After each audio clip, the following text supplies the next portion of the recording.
Assalamualaikum warahmatullahi wabarakatuh. Halo teman-teman, kembali lagi dengan saya Salwahanina. Pada video kali ini saya akan membahas tentang pengaruh kebudayaan luar terhadap kebudayaan Indonesia. Pengertian budaya atau kebudayaan. Kata budaya berasal dari bahasa Sanskerta yaitu budaya, yakni bentuk jamak dari budi atau akal. Jadi, budaya adalah segala hal yang bersangkutan dengan akal. Selain itu, kata budaya juga berarti budi dan daya atau budaya dari budi. Jadi, budaya adalah segala daya dari budi, yakni cipta, rasa, dan karsa.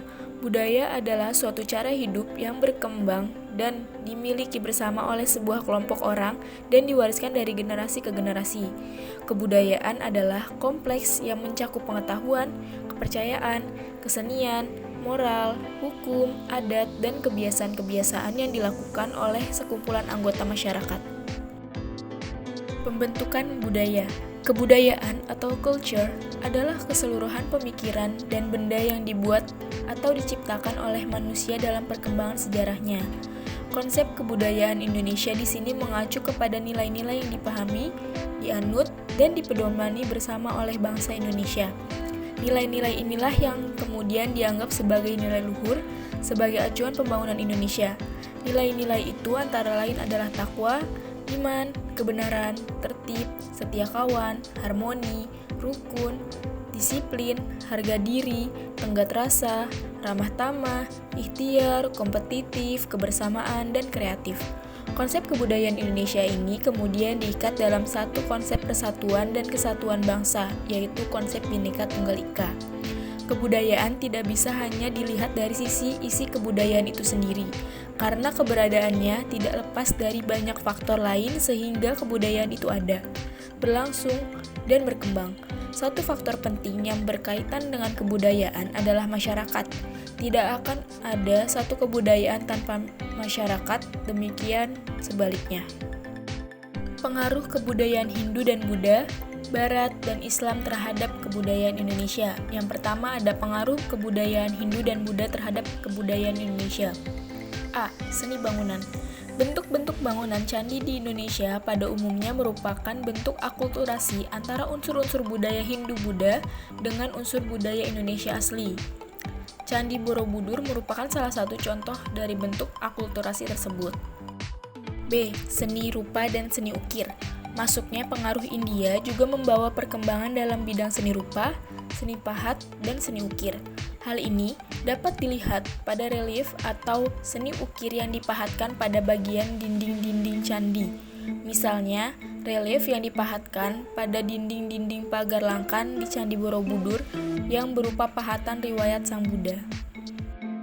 C. Seni sastra dan aksara. Pengaruh India membawa perkembangan seni sastra di Indonesia. Seni sastra waktu itu ada yang berbentuk prosa dan ada yang berbentuk tembang atau puisi. Berdasarkan isinya, kesusastraan dapat dikelompokkan menjadi 3, yaitu tutur atau pitutur kitab keagamaan, kitab hukum, dan wiracarita atau kepahlawanan. Berkembangnya karya sastra, terutama yang bersumber dari Mahabharata dan Ramayana, melahirkan seni pertunjukan wayang kulit atau wayang purwa. Isi dan cerita pertunjukan wayang banyak mengandung nilai-nilai yang bersifat edukatif atau pendidikan.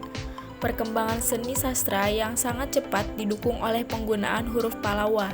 Misalnya, dalam karya-karya sastra Jawa kuno, pada prasasti-prasasti yang ditemukan terdapat unsur India dan dengan unsur budaya Indonesia. Misalnya, ada pada prasasti dengan huruf Nagari India dan huruf Bali kuno Indonesia. D. Sistem kepercayaan. Sejak masa praaksara, orang-orang di kepulauan Indonesia sudah mengenal simbol-simbol yang bermakna filosofis. Sebagai contoh, kalau ada orang yang meninggal, di dalam kuburnya disertakan benda-benda. Masyarakat waktu itu sudah percaya adanya kehidupan sesudah mati, yakni sebagai roh halus.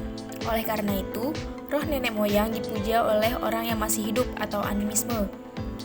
Setelah masuknya pengaruh India, kepercayaan terhadap roh halus tidak punah. Misalnya, dapat dilihat pada fungsi candi. Fungsi candi atau kuil di India adalah sebagai tempat pemujaan. Di Indonesia, Di samping sebagai tempat pemujaan, candi juga sebagai makam raja atau untuk penyimpanan abu jenazah raja yang meninggal. Sistem pemerintahan. Setelah datangnya pengaruh India di Kepulauan Indonesia, dikenal adanya sistem pemerintahan secara sederhana. Rakyat mengangkat seorang pemimpin atau semacam kepala suku. Setelah pengaruh India masuk, maka pemimpin tadi diubah menjadi raja dan wilayahnya disebut kerajaan. Hal ini secara jelas terjadi di Kutai. Salah satu bukti akulturasi dalam bidang pemerintahan, misalnya, seorang raja harus berwibawa dan dipandang memiliki kekuatan gaib seperti pada pemimpin masa sebelum Hindu-Buddha. Karena raja memiliki kekuatan gaib, maka oleh rakyat raja dipandang dekat dengan dewa. Raja kemudian disembah, dan kalau sudah meninggal, rohnya dipuja-puja. Yang kedua, pengaruh kebudayaan Barat terhadap kebudayaan Indonesia. Perkembangan pesat era globalisasi saat ini semakin menekan proses akulturasi budaya, terutama pengaruh budaya Barat. Pengaruh interaksi dengan budaya Barat mewarnai kehidupan masyarakat Indonesia. Pertumbuhan penduduk yang semakin meningkat di negara ini, ditambah dengan masalah persediaan bahan pangan, bahan energi, dan bahan industri strategis yang kian langka, serta kesenjangan penguasaan teknologi semakin lebar beresiko pada pergeseran perbedaan dan kepentingan masyarakat di masyarakat. Lebih dari itu, kehadiran budaya Barat seakan mendominasi dan selalu menjadi trend center masyarakat. Kebiasaan dan pola hidup orang Barat seakan menjadi cermin modern. Keadaan ini terus mengikis budaya dan kearifan lokal yang menjadi warisan kebudayaan masyarakat Nusantara. Dari sinilah juga nilai tradisional secara perlahan mengalami kepunahan. Ketiga, pengaruh kebudayaan Islam terhadap kebudayaan Indonesia. Berdasarkan bukti-bukti yang ditemukan di Indonesia, para ahli menafsirkan bahwa agama dan kebudayaan Islam diperkirakan masuk sekitar abad 7 Masehi. Penafsiran tersebut diperkuat dengan berita bahwa pada masa itu telah terdapat pedagang-pedagang Arab yang melakukan aktivitas perdagangan di Indonesia. Pendapat lain membuktikan bahwa agama dan kebudayaan Islam masuk ke wilayah Indonesia dibawa oleh pedagang Islam dari Gujarat, India. Berikut adalah pengaruh kebudayaan Islam terhadap kebudayaan Indonesia. Yang pertama ada seni bangunan. Bangunan masjid. Atapnya berbentuk tumpang, yaitu atap yang bersusun semakin ke atas semakin kecil dari tingkatan paling atas berbentuk limas. Jumlah atapnya adalah ganjil, yaitu 1, 3, atau 5. Tidak dilengkapi dengan menara, tetapi dilengkapi dengan beduk untuk menyerukan azan. Letak yang dekat dengan istana yaitu di sebelah barat alun-alun atau bahkan didirikan di tempat-tempat keramat, yaitu di atas bukit atau dekat dengan makam. Contohnya, Masjid Agung Demak. Bangunan makam. Makam-makam kuno dibangun di atas bukit atau tempat-tempat keramat. Makamnya terbuat dari bangunan batu yang disebut dengan jirat atau kijang. Di atas jirat biasanya didirikan rumah tersendiri yang disebut cungkup atau kubah. Dilengkapi dengan tembok atau gapura yang menghubungkan antara makam dengan makam. Di dekat makam biasanya dibangun masjid. Yang C, ada bangunan istana. 2. Aksara dan seni rupa. Seni kaligrafi turut mewarnai perkembangan seni rupa Islam di Indonesia. Kalimat-kalimat yang ditulis bersumber dari ayat-ayat Al-Quran maupun hadis. Seni kaligrafi biasanya digunakan untuk hiasan pada bangunan-bangunan masjid, motif hiasan batik, hiasan pada keris, hiasan pada batu nisan, dan hiasan pada dinding rumah. 3. Seni sastra. Seni sastra zaman Islam yang berkembang di Indonesia sebagian besar mendapat pengaruh dari Persia, seperti cerita-cerita tentang Amir Hamzah, Bayan Budiman, dan 1001 Malam. Dalam seni sastra zaman Islam di daerah Melayu dikenal syair Ken Tamunan, lelakon Mahesa Kumitir, syair Panji Sumirang, dan sebagainya. Selain itu, juga dikenal kitab suluk atau kitab primbon. Kitab-kitab ini bercorak magic dan berisi ramalan-ramalan dan penentu hari baik dan buruk, serta pemberian makna pada suatu kejadian. 4. Sistem pemerintahan. Sistem pemerintahan yang bercorak Islam, rajanya bergelar sultan atau sunan seperti halnya para wali. Dan apabila rajanya meninggal, tidak lagi dimakamkan di candi, tetapi dimakamkan secara Islami. 5. Sistem kalender. Sebelum budaya Islam masuk Indonesia, masyarakat Indonesia sudah mengenal kalender Saka atau kalender Hindu yang dimulai pada tahun 78 Masehi. Setelah berkembangnya Islam, Sultan Agung dari Mataram menciptakan kalender Jawa dengan menggunakan perhitungan peredaran bulan Komariah seperti tahun Hijriah. 6. Filsafat dan ajaran Islam. Dalam abad ke-8 Masehi, tersusun dasar-dasar ilmu fikih, yaitu ilmu yang menguraikan segala macam peraturan serta hukum guna menetapkan kewajiban-kewajiban masyarakat Islam terhadap Tuhan dan sesama manusia. Fikih adalah bagian pokok agama Islam yang mengatur hidup serta penghidupan masyarakat Islam, baik lahir maupun batin.